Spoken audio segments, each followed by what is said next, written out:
Desde que o governo apresentou o novo arcabouço fiscal, vimos uma reação positiva no mercado. A bolsa subiu cerca de 4%, o dólar caiu novamente abaixo de R$5 e, apesar de eu particularmente não ter gostado muito desse arcabouço, ele é muito melhor do que a ausência de regra nenhuma. E essa parece ser a percepção do mercado. Não há unanimidade se o arcabouço é bom ou ruim, mas o ponto interessante é que o arcabouço ele vincula o aumento de gastos do governo ao aumento da arrecadação. E aí vem a grande pergunta: como o governo fará para arrecadar mais? E é sobre isso que a gente vai falar aqui nesse vídeo.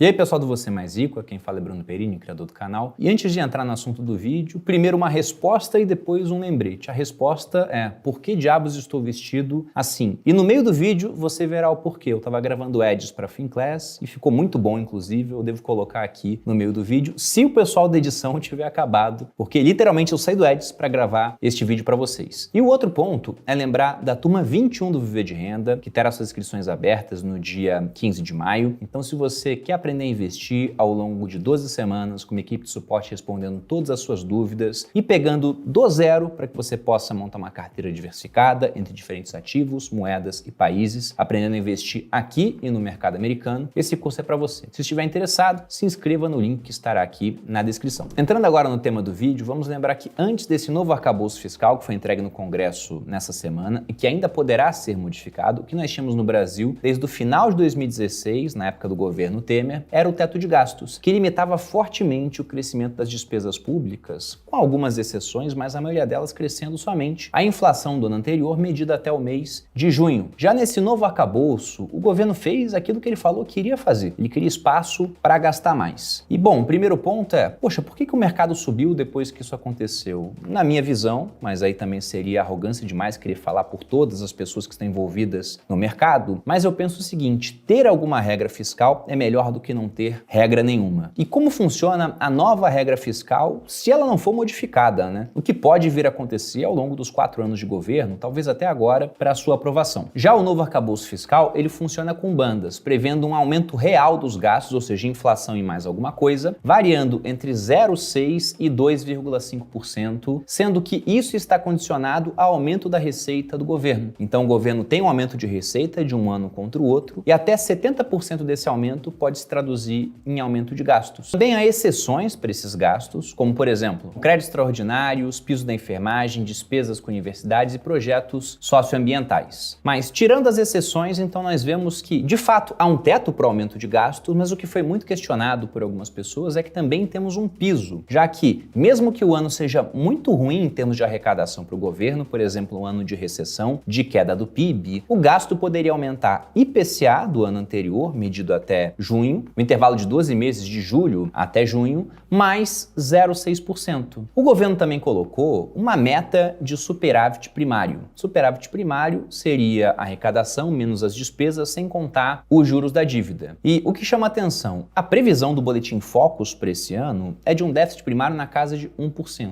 Na apresentação do governo, ele já colocou para 2023 uma meta de 0,5% de déficit apenas, para que depois em 2024 aquilo virasse 0%, depois 0,5% positivo e 1% positivo em 2026, sendo que há bandas de tolerância para cima e para baixo. Se o governo ele consegue passar as bandas de cima, ele teria espaço para gastar mais. Se o governo ele ficar abaixo da banda de baixo, o que acontece é que ele não vai poder aumentar o gasto em 70% da receita, mas sim em 50%. Sendo que, mesmo que a receita caia, vamos lembrar que é aquele mínimo de 0,6% de aumento nos gastos. E qual é a minha visão sobre isso? Bom, eu concordo com o pessoal que fala que ter alguma regra fiscal é melhor do que não ter nenhuma e entendo perfeitamente a subida do mercado. Afinal de contas, se você volta para os anos de 97 até 2015, a despesa do governo cresceu, na média, IPCA mais 6%. Então, ter uma despesa que vai aumentar no máximo IPCA mais 2,5% e podendo em várias ocasiões aumentar menos do que isso, é muito melhor do que não ter regra nenhuma e voltar a ter aquele aumento de despesa colossal que nós tivemos nos anos citados. Agora, o ponto negativo, essa questão de que se você tiver mais receita, você pode gastar mais. Então veja que se cria um estímulo para que o governo consiga novas fontes de receita. Inclusive, para bater a meta de superávit, ou no começo, né, de menor déficit primário, o governo ele tem que arrecadar mais, uma vez que eles não citaram corte de gastos dentro da proposta. Eles não querem cortar gastos. E como superávit, né, ou um menor déficit viria da diferença entre o que se arrecada e o que se gasta, para que esse déficit fique menor e depois se transforme em superávit, uma das formas de conseguir isso é através de mais arrecadação. Por exemplo, via impostos. O próprio governo falou que ele queria arrecadar mais 150 bilhões, né? Isso veio através do Ministério da Fazenda. E algumas tentativas de aumentar essa arrecadação já foram veiculadas, como por exemplo, a pauta que dominou a última semana nas redes sociais, que foi o fim da isenção que existe para a compra de até $50 do exterior. Essa isenção seria feita através de uma mudança no entendimento de para quem ela seria válida. Queriam colocar que somente seria válida se você, pessoa física, comprasse de outra pessoa física e não de uma pessoa jurídica. E aí a taxa em si poderia ficar num valor tão alto quanto a compra. Isso gerou muitos protestos, até porque quem consome esse tipo de roupa são classe média, mas principalmente as pessoas que têm menos dinheiro, porque elas realmente ficam muito baratas comparadas às roupas feitas aqui no país. E diante de muito protesto, o governo acabou mudando de ideia. Então falou que não ia mais taxar a Shein, Shopee e outras empresas assim. Mas eles estão avançando agora contra sites de apostas na tentativa de aumentar a arrecadação. O que poderá ser feito depois disso? Criação de novos impostos? Bom, o governo mesmo, na figura do Ministério da Fazenda, falou que não vai criar novos impostos. Além disso, você tem a fala do Arthur Lira, o presidente da Câmara, falando que, na visão dele, não há possibilidade do Congresso aprovar um aumento de impostos daqueles que já existem. E aí, se você vai para o Ministério da Fazenda, eles falam que, bom, então vamos tentar ver a questão das distorções tributárias que existem no Brasil, dos benefícios fiscais que alguns setores têm e que não deveriam existir. E, logicamente, você encontra muito dinheiro que é dado em benefício fiscal para certos setores que conseguem se organizar e fazer lobby no Congresso. Mas acabar com isso é tremendamente complicado. Imagine como que os políticos do estado do Amazonas, por exemplo, se colocariam frente a uma tentativa de acabar com a Zona Franca de Manaus, que, por vários pontos de vista, ela acaba fazendo com que o Brasil ele tenha uma produção estranha. Você pega, por exemplo, componentes de uma moto feitos aqui no Sudeste, no Sul do Brasil, de repente eles têm que subir todo o litoral, entrar lá pela foz do rio Amazonas, por exemplo, e até a Zona Franca de Manaus para acabar de ser montada a moto para que novamente ela volte para ser vendida aqui no Sudeste. O Marcos Lisboa costuma falar que essa é a moto 0 km mais rodada do mundo por conta dessa questão. Agora imagine, será que eles conseguem mexer nesse vespeiro? Será que conseguem chegar para o setor de agronegócio, tem uma bancada muito forte, e falar que eles também vão tirar algumas isenções que podem existir para aquele setor? Então, mexer nessas isenções é sempre muito complicado. Por conta disso, vem o título do vídeo. Já que o governo ele quer aumentar a sua arrecadação e ele não quer criar mais impostos, talvez nem venha conseguir isso, também vai ter dificuldade de subir a alíquota dos impostos já existentes. E para mexer nesses benefícios tributários, ele vai ter que ter muito capital político, o que talvez não seja possível. Qual seria outra possibilidade do governo? Inflação. E se a gente for olhar as falas do governo, eles já querem mexer na inflação, deixando a meta mais alta para os próximos anos. E antes de prosseguir com a explicação, já deixa o like, se inscreva no canal e vamos dar uma olhada no vídeo que eu gravei com essa roupa. Olha só, mas que bela moça temos por aqui. Olá, Coronel Cortez, há quanto tempo? Elegante como sempre. Mas quem são os seus acompanhantes? Bom, estes são os meus grandes amigos investidores. Este é um grande investidor da Bolsa, Enzo Gorloni. Este é um grande investidor de small caps, Antonio Margheriti. E aquele é o seu assistente, Dominique de Coco. E este, meus amigos, é o Coronel Cortez, que investe na Bolsa há uns 20 anos. Buongiorno. Grandes investidores? Imagino que vocês analisem as empresas talvez com um top-down ou então um bottom-up. Não são do tipo que escolhe as empresas através do dividend yield dos últimos 12 meses, não é mesmo? Sim, correto. Como é seu nome mesmo? Gorlami. Gorlami. Eu estou falando certo? Gorlami. Me fala mais uma vez. Gorlami. Quer aprender finanças e parar de embromar? Então aproveite, porque no dia 24 de abril e somente nesse dia você vai ter a chance de assinar a Finclass com 50% de desconto, de R$ 59,90 por R$ 29,90 no plano anual, levar bônus e ainda terá direito a uma vaga no maior evento presencial de finanças do país que faremos no segundo semestre. Para aproveitar, toque no link aqui abaixo e entre no grupo de WhatsApp, aproveitando a promoção no dia 24. Margarete! Voltando ao assunto, mas por que uma inflação mais alta acabaria auxiliando o governo? Bom, basta você pensar na questão de receita contra custos do governo. E para isso eu vou dar um exemplo matemático, para que você entenda por que o governo ele gosta de uma inflação um pouco mais alta. A primeira coisa é que você já tem um reajuste de gastos pela inflação em si. Esse já é um ponto. Mas por que essa inflação mais alta, medida pelo IPCA, também pode auxiliar até na parte real da subida dos gastos? Entenda isso através de um exemplo nos combustíveis. Então, digamos, aqui por um exemplo numérico mais simples, que o litro do combustível está custando R$ 5,00 e que de impostos federais, vamos lembrar que também há outros impostos, mas estamos falando aqui do governo federal, você tenha 20% de alíquota sobre esses R$ 5,00. Então, a cada litro que custa R$ 5,00, 20% se transforma em imposto. 20% de R$ 5,00 dá R$ 1,00. E aí, digamos que os preços no Brasil comecem a aumentar muito, ou até por conta de questão de barril de petróleo internacional, de escassez na produção, de OPEP+,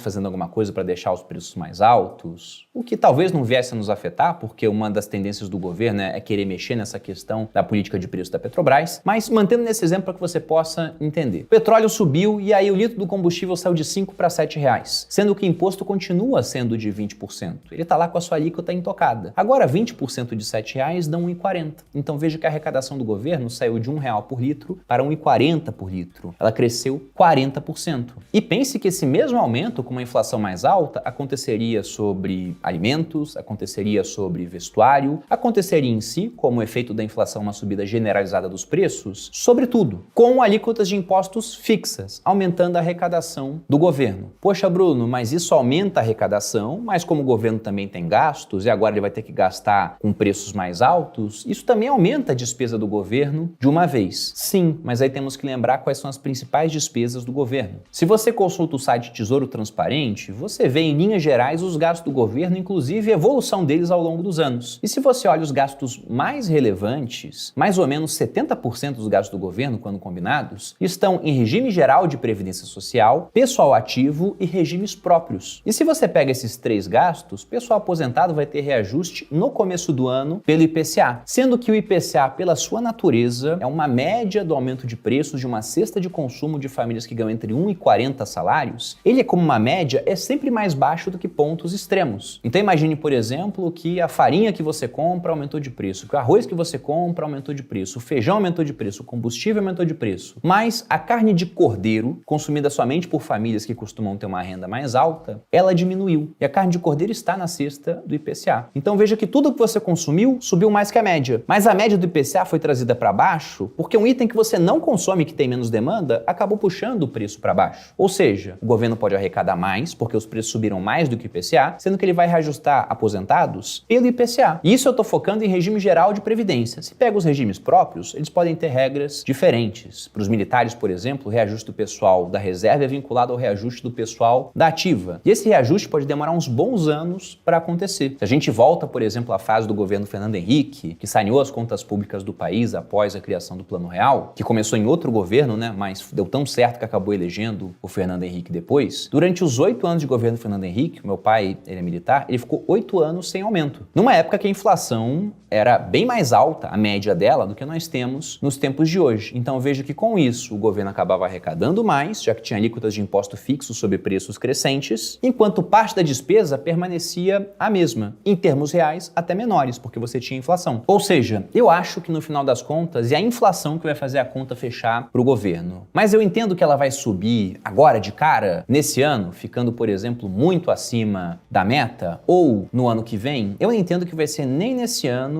e nem com muita força no ano que vem. E eu digo nesse ano porque se você olha o IPCA nesse momento, ele está bem comportado. Ele está, inclusive, pensando em 12 meses, dentro do teto da meta que o Banco Central tem de inflação. Consultando o site do Banco Central, nós vemos que o IPCA nesse período está em 4,65, enquanto o teto da meta é em 4,75. A meta é 3,25, mas há 1,5 pontos percentuais de tolerância para cima ou para baixo. Nossa, então esse ano a gente vai bater a meta. Eu acho difícil, porque se você pega esse intervalo de inflação em 12 meses, ele está contando ainda com o final do ano passado, onde tivemos 3 meses de deflação, ou seja, ao invés de ter uma inflação positiva, esse índice do IPCA ele veio negativo. Então, se a gente pega o período de 12 meses fechado desse ano, ainda que no final do ano você tenha 3 meses de IPCA zero, o que é muito improvável, o que nós teremos é um número crescente contra um número negativo no ano passado. Então, acho difícil batermos a meta de inflação desse ano. E pro ano que vem, você já vai ter aquele burburinho sobre quem irá substituir Roberto Campos Neto na presidência do Banco Central. E como o mercado ele sempre antecipa tudo, imaginando que você pode ter uma inflação mais alta, uma política mais dovish, por conta de entrar alguém que está mais alinhado com o poder executivo na direção de que, olha, temos que ter juros mais baixos, uma inflação mais alta ela não tem tanto problema assim, principalmente pensando em aumento de receita para gerar aumento de gastos, o mercado já pode adiantar as coisas. Mas, já pensando que o mercado está adiantando as coisas, o Banco Central pode reagir subindo juros. Então, quando que eu acho que a inflação vai começar a pegar mesmo? Depois que o Roberto Campos Neto sair do Banco Central. Porque aí você vai ter um presidente que ele vai estar mais alinhado com as ideias do governo, afinal de contas ele vai ser escolhido pelo Lula, que pode praticar uma política de juros mais baixas, ainda que a inflação fique maior, até porque eu entendo que com esse novo arcabouço fiscal é interessante para o governo que ele tenha uma inflação mais alta. Mas isso a gente vai ver só no futuro. Como diz o Sêneca, um filósofo romano que eu gosto muito, o passar do tempo revela a verdade. Então vamos esperar o tempo passar, mas enquanto isso eu ficaria de olho aberto com títulos pré-fixados. Principalmente depois que a taxa de juros começar a cair, eles forem marcados ali para baixo, né? Na sua taxa de juros que eu digo, começarem a oferecer juros menores. Porque nesse momento tem muita gente ganhando com pré-fixado, porque afinal de contas o pessoal já estima quedas na Selic a partir das próximas reuniões do Banco Central. Mas será que vai cair muito? E principalmente pensando em juros futuros, eu já não acho que vai cair tanto assim. Então é um negócio para você ganhar algum dinheiro, mas fique de olho aberto. Eu até tenho prefixados na minha carteira, mas nunca é uma posição muito grande, porque se você olha a história do Brasil, é uma história inflacionária. E não acho que a gente vai mudar tanto assim essa história no futuro. Bom, esse era o meu recado por aqui, espero que você tenha gostado. Se você quiser acumular pontos na Tuto, uma startup de gamificação que a gente usa para trocar por relatórios, tem um link aqui na descrição também, onde você pode acessar, responder, ganhar pontos e conseguir um relatório de renda fixa, um relatório de ações, de fundos imobiliários, para te auxiliar a investir melhor, feito pela nossa casa de análise, a Speech. Também não esqueça de deixar seu like e se inscrever aqui no canal. Um grande abraço e até a próxima!